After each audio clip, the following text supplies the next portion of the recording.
नमस्कार दोस्तों। 20 जनवरी 2025 को नवनिर्वाचित राष्ट्रपति डोनाल्ड ट्रंप ने अमेरिकी राष्ट्रपति पद की शपथ ली थी, ओथ ली थी। इस दिन इनकी ओथ सेरेमनी थी, राइट। और इन्होंने दोस्तों अमेरिका के राष्ट्रपति पद की जो शपथ ली है वो ली है दूसरी बार। तो इनका जो कार्यकाल था, जो ट्रंप 2.0 का जो इनका कार्यकाल शुरू हुआ, उसके पहले ही दिन इन्होंने ताबड़तोड़, जी हाँ, मेक अमेरिका ग्रेट अगेन जो इनका स्लोगन था उसको सच साबित करने के लिए, जी हाँ, उस पर एक बहुत बड़ा एक्शन लेना स्टार्ट कर दिया था। और इस एक्शन के बाद में अन्य तमाम देशों के अंदर एक त्राहिमाम जैसी स्थिति पैदा हो गई थी। आपको याद होगा कि इन्होंने कई बार अपने प्रेस कॉन्फ्रेंस में, जी हाँ, चुनावी कैंपेन के समय, चुनावी प्रचार के समय कई बार अपनी रैली के अंदर, जी हाँ, काफ़ी सारे वादे किए थे। दोस्तों इसमें प्रमुख वादे ये थे अवैध प्रवासियों को लेकर के, कि ये अवैध प्रवासियों को देश से निकालने के लिए कदम उठाएंगे, जो इन्होंने उठाना स्टार्ट कर दिया। और पैदा होते ही जो यूएस नागरिकता थी, जो मिलने का अधिकार था, उसको इन्होंने क्या करा, चुटकी से धराशायी कर दिया, मतलब खत्म कर दिया। और जो कैपिटल हिल्स में जो हिंसा हुई थी उसके दोषियों को इन्होंने क्या करा, माफ कर दिया। क्योंकि जितने भी दोषी थे वो ट्रंप के फेवर में, ठीक है, क्या कर रहे थे, हिंसा कर रहे थे। और नाटो से इनका बाहर निकलने का जो वादा था, नाटो से ये बाहर आ चुके हैं, WHO से ये बाहर आ चुके हैं। और फाइनल दोस्तों USAID के माध्यम से लगातार ये भारत के ऊपर, जी हाँ, प्रहार कर रहे हैं। जी हाँ, एक तीर से दो निशाने लगा रहे हैं। एक निशाना इंडिया की तरफ जा रहा है और दूसरा निशाना इनका जा रहा है क्या, जो पहले की सरकार थी, जी हाँ, जो बाइडेन के ऊपर। सो गाइस, आज के इस वीडियो में हम समझेंगे कि अभी हाल ही में ट्रंप ने एक ऐसा, जी हाँ, बयान दिया है। अमेरिकी राष्ट्रपति डोनाल्ड ट्रंप ने एक और बड़ा दावा किया है और इन्होंने ये कहा है कि जो ब्रिक्स शिखर जो संगठन है, जो ब्रिक्स संगठन है देशों का, जिसमें हमारा इंडिया भी शामिल है, इसके देश डॉलर छोड़ करके अपनी नई करेंसी में जो व्यापार करना चाहते थे। जी हाँ, मैंने इन देशों पर जब 150% टैरिफ लगाने की इनको धमकी दी थी, उसके बाद से ये तमाम देश, जी हाँ, चुप बैठ गए हैं, कहीं गायब हो गए हैं। ट्रंप ने ये तंज कसा है, जी हाँ। और काफ़ी समय से ब्रिक्स देशों के बारे में मैंने कुछ सुना नहीं है, ये इस तरह के बयान दे रहे हैं। पता नहीं दोस्तों ये जो संगठन है कहाँ पे चला गया। सोचिए, इस तरह से हमारे ब्रिक्स देशों का जो ब्रिक्स संगठन है, हमारी ये धज्जियाँ उड़ा रहे हैं लगातार। तो गाइस, इसके अलावा आपको ध्यान रखिएगा, ट्रंप ने यह भी कहा कि चीन अपनी करेंसी युआन में, जी हाँ, व्यापार करने पर दबाव डाल रहा था, ठीक है। और पूर्व राष्ट्रपति बाइडेन ने इस मुद्दे पर कुछ खास काम नहीं करा है, चुप्पी साध रखी थी। वो इस मुद्दे पर हाथ धर के बैठे हुए थे। और मैंने ब्रिक्स देशों पर टैरिफ लगाने और अमेरिका से व्यापार बंद करने की धमकी दे करके इन देशों को एक कड़ा संदेश दिया है। सोचिए, अभी चंद दिनों पहले हमारे मोदी जी अमेरिका गए थे, गले मिले थे, हाथ मिले थे, ठीक है, उनका VIP स्वागत हुआ था। सो गाइस, ध्यान रखिएगा कि हाथी के दांत दिखाने के कुछ और होते हैं और खाने के कुछ और होते हैं। जी हाँ, यही सेम मुहावरा इस समय वर्तमान समय में डोनाल्ड ट्रंप के ऊपर फिट बैठ रहा है।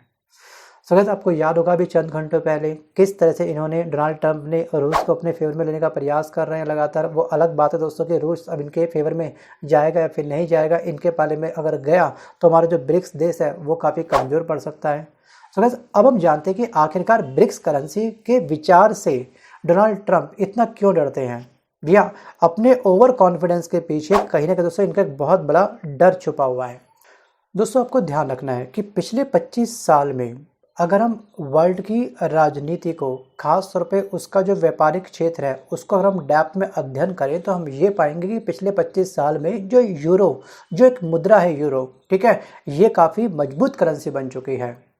और यूरो क्या है, तो इसके लिए आपको ये ध्यान रखना है कि जो हमारा यूरोपीय संघ है, यूरोपीय संघ के जो 28 देश है उसमें से 19 देशों की, ठीक है, सदस्य देशों की ये आधिकारिक मुद्रा है यूरो। ये तमाम 19 देश इसी करेंसी के अंदर अपना व्यापार को संपन्न करते हैं, राइट। और दोस्तों ये जो मुद्रा है, इसका नाम जो यूरो पड़ा था, इसको आधिकारिक रूप से 16 दिसंबर 1995 को स्वीकार किया गया था। और लगातार, जी हाँ, जितने भी यूरोपीय संघ के देश हैं, 19 देश, ये इस करेंसी में व्यापार करते हैं। इसके अलावा अन्य देश भी, जी हाँ, कभी कभी अपने व्यापार के लिए इस करेंसी का प्रयोग करते हैं। और वर्ल्ड में जिस करेंसी में व्यापार होगा, जी हाँ, वो करेंसी जिस देश की होगी, उस देश को, जी हाँ, अप्रत्यक्ष रूप से एक बहुत बड़ी मजबूती मजबूती मिलती है। और यही डर डोनाल्ड ट्रंप को खाया जा रहा है कि अगर मेरे जो डॉलर है उसका वर्चस्व अगर कम हो गया या उसकी डिमांड पूरे वर्ल्ड के अंदर व्यापारिक रूप से अगर कम हो गई तो फिर मेरा क्या होगा।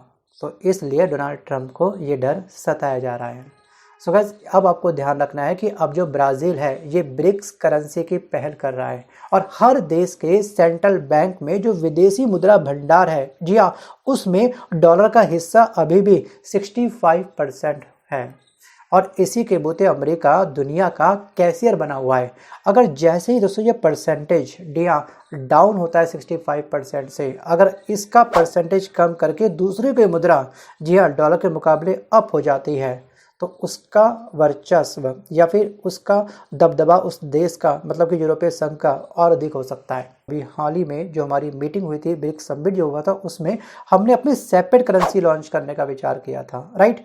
हमको यूरोपीय संघ की करेंसी में या फिर यूरो में हमको व्यापार नहीं करना था, हमको सिंपल अपनी सेपरेट करेंसी चाहिए थी जिसमें हम लोग 10 देश अपना आपस में मिलकर के व्यापार करेंगे। सो गाइस, ब्रिक्स में ध्यान रखिएगा कि मूल रूप से 5 देश से, इसमें अन्य 5 देश भी और शामिल हो चुके हैं। अब कुल मिलाकर के इसमें 10 देश बन चुके हैं। अब जानते हैं कि आखिरकार ब्रिक्स देशों की रणनीति क्या है कि अपने व्यापार में, मतलब अपनी मुद्रा में व्यापार कैसे करेंगे। सो गाइस, 2014 में आपको याद होगा कि ब्रिक्स देश ने अपना एक सेपरेट अपना एक बैंक बना लिया था, ठीक है। जिसकी भी देश की फाइनेंशियल कंडीशंस वीक होती है वो उस बैंक से लोन ले लेता है, मतलब उस बैंक से हेल्प ले लेता है। और इसी बैंक को ध्यान में रखते हुए कई बार दोस्तों फुदक रहा है कि मुझे भी ब्रिक्स में शामिल कर लो, ब्रिक्स में शामिल कर लो, क्योंकि इस समय पाकिस्तान को कोई भी कंट्री या जो आपका WHO है, जो IMF है, वो अब लोन देने के लिए तैयार नहीं है। सोचिए, ठीक है। जो वर्ल्ड बैंक है, WBO, जो वर्ल्ड बैंक ऑर्गेनाइजेशन है, वो भी अब पाकिस्तान को लोन नहीं देने वाली है। अभी लास्ट टाइम जो हमारा सबमिट हुआ था उसमें पाकिस्तान ने भी अपनी एप्लीकेशन लगाई थी कि मुझे भी अपने पास रख लो, लेकिन हम उसे क्यों रखें भाई, ठीक है।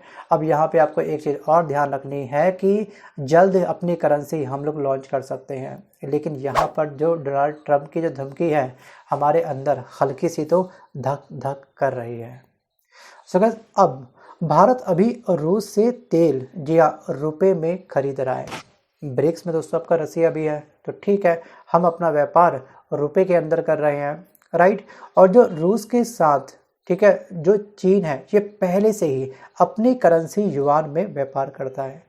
तो मतलब कि हमको डॉलर की अभी इतनी आवश्यकता नहीं पड़ रही है, जितना हमको पैसा चाहिए हम अपने ही करेंसी में, ठीक है, व्यापार कर रहे हैं। लेकिन अगर हम लोग अमेरिका से व्यापार करते हैं, भी किसी अन्य देश का व्यापार करते हैं, कोई चीज़ मंगवाते हैं, यहाँ पे भेजते हैं, तो हमको उस करेंसी की आवश्यकता पड़ती है।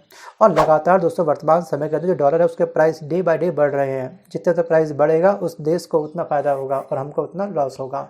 सो अब हम इतना कैपेबल नहीं है, सच कहूँ तो, कि हम इतने बड़े करोड़ों में लॉस झेल सकें। वर्तमान में हमारी दोस्तों इस साल की जो GDP है लास्ट ईयर के कंपैरिजन में काफ़ी डाउन रहने वाली है, तो उस GDP को ध्यान में रखते हुए हमको अपनी अलग से करेंसी लॉन्च करनी ही चाहिए, ये मेरा मानना है। बट वीडियो को पॉज करके दोस्तों आपको क्या लगता है कि हमको इसकी धमकी से डरना चाहिए या फिर वास्तविक रूप से हम तमाम 10 देशों को मिल करके टक्कर देनी चाहिए ट्रंप को, भैया तुम बोलते रहो, अब हमें जो करना है वो तो हम करके रहेंगे। सो गाइस, लेकिन उससे पहले, ठीक है, मुझे कमेंट करने से पहले आपको एक बात और ध्यान रखनी है कि जो ब्रिक्स देश हैं ये दुनिया की GDP में 37% हिस्सा रखते हैं। जो पूरी वर्ल्ड की GDP है 37%, कोई कम परसेंट ये नहीं है दोस्तों। सो गाइस, ब्रिक्स में कुल 10 देश हैं, भारत, ब्राज़ील, रूस, चीन और दक्षिण अफ्रीका, ये मूल 5 देश थे। इसके बाद मिस्र हो गया, इथोपिया हो गया, ईरान हो गया, इंडोनेशिया हो गया और UAE, ये तमाम देश 2024 में इसमें शामिल हुए थे। लेकिन लास्ट ईयर, ठीक है, 2024 में जो हमारा ब्रिक्स शिखर सम्मेलन हुआ था उसमें अन्य भी काफ़ी सारे गेस्ट कंट्री हमारे शामिल हुए थे। अब ब्रिक्स देशों की GDP वर्ल्ड की 37% है, जबकि G7 देशों की GDP वर्ल्ड की 30% है। अब 2022 तक ब्रिक्स देशों का जो आपसी ट्रेड रहा है दोस्तों वो 56% की उसमें वृद्धि हुई है। मतलब कि लगातार हम लोग अपनी ही करेंसी में व्यापार कर रहे हैं और 56% का इसमें क्या हुआ है, हाइक हुआ है। और वर्ल्ड की 45% जो जनसंख्या है, जो आबादी है, वो हम 10 देशों की मिलकर के है, ब्रिक्स देशों की मिलकर के है। और इसके अलावा ये जो देश हैं, ये ब्रिक्स संगठन जो है, ये दुनिया के 1/3 क्षेत्रफल में फैला हुआ है। तो हम जनसंख्या वाइज भी, जीडीपी वाइज भी और एरिया वाइज भी काफ़ी मजबूत हैं। तो फिर भी हम ट्रंप से डर रहे हैं, आखिर क्यों? आवश्यकता क्या है? अब यहाँ पे आपको ध्यान रखना है, मैंने अभी जिक्र किया है G7 का, राइट। सो गाइस, यहाँ पर ट्रंप एक दाव चल रहे हैं, एक निंजा ट्रिक चलने का प्रयास कर रहे हैं कि यहाँ पर जो रूस है, रूस को विकसित देशों के G7 संगठनों में, जी हाँ, फिर से लेने का उनको न्योता दे रहे हैं। G7 में अमेरिका है और अन्य देश हैं। अब ट्रंप ने एक और बड़ा दाव ये चला है कि फाइनली अगर ये रूस का सपोर्ट पा लेते हैं तो हमारा जो ब्रिक्स संगठन है वो कहीं ना कहीं, जी हाँ, धराशायी हो सकता है या फिर कमज़ोर पड़ सकता है। और दोस्तों, आपको क्या लगता है कि वास्तविक रूप से रूस इतनी आसानी से अमेरिका के जो G7 जो संगठन है उसमें शामिल हो जाएगा? लेकिन उससे पहले आपको एक बात और ध्यान रखनी है कि इस समय रूस और अमेरिका के बीच में कहीं ना कहीं एक बहुत बड़ा कोल्ड वॉर चलता हुआ दिख रहा है हमको। जी हाँ, राष्ट्रपति डोनाल्ड ट्रंप ने पिछले दिनों भारत को F-35 फाइटर जेट बेचने की पेशकश की थी और ये एडवांस प्लेन अमेरिका ने अभी तक सिर्फ अपने सहयोगियों को ही बेचे हैं। जी हाँ, जो G7 के अंदर जो आपके देश हैं, जो विकसित देश हैं, केवल उनको बेचे हैं। और भारत को फाइटर जेट बेचने के लिए यूएस और रूस में, जी हाँ, अलग अलग तरह की होड़ लगी हुई है। सो गाइस, जो रूस का फाइटर जेट है उसको बोला जाता है Su-57 और जो अमेरिका का फाइटर जेट है दोस्तों वो है आपका F-35, राइट। और अमेरिका का ये दावा है कि उसके जेट रडार को मात दे सकते हैं दोस्तों। जो दुश्मन का रडार जो ट्रैक करेगा फाइटर जेट को, ये उसको चकमा दे सकते हैं। जबकि रूस का ये कहना है कि जो उसके फाइटर जेट है Su-57, जी हाँ, उसने यूक्रेन के युद्ध में, जी हाँ, उसके लड़ाकू विमान ने अपनी क्षमता जाहिर करी है।